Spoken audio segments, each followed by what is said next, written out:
Hi, I'm Stephen, I'm Stella. and this is the House Rules. Elle is literally about to go any second now, so we just thought we'd tell you a little bit about what's coming up this week, because there's a lot happening in Parliament on lots of different issues. So Stephen, what are you working on this week? Well, one of the things I've just been speaking on, and which the bell is about to go on a vote very, very shortly, is the issue of tax havens. This is something I've been working on for a while.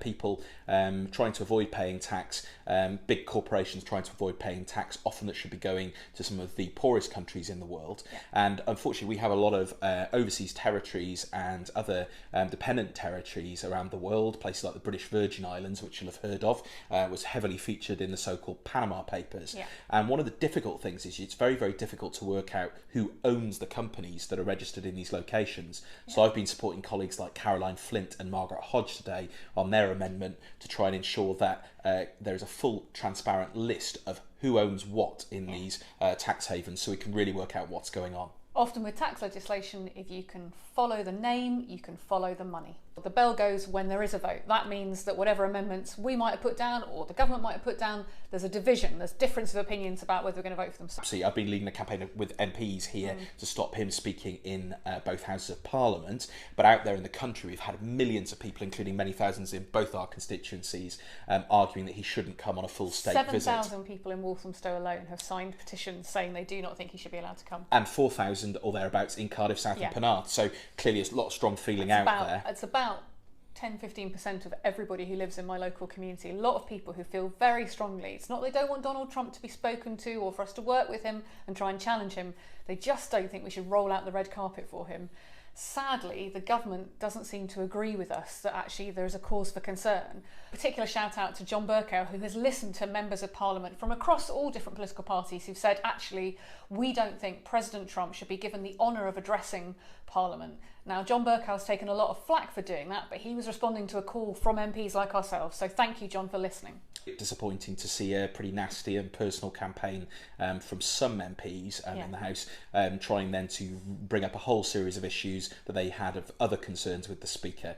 But what's really pleasing is we've had MPs coming out again on all sides, including actually those who think that President Trump should make a state visit, saying that whatever their differences with the Speaker on that issue or on other issues, clearly a hot topic, they don't think that he should be being ousted from his position. Sadly, although people in the government might say they don't agree with Donald Trump's approach in banning refugees, we now seem to be doing the same thing here in Britain. The government has closed what's called the Dubs Amendment, which was our commitment to taking refugee children from Europe and giving them a safe home here.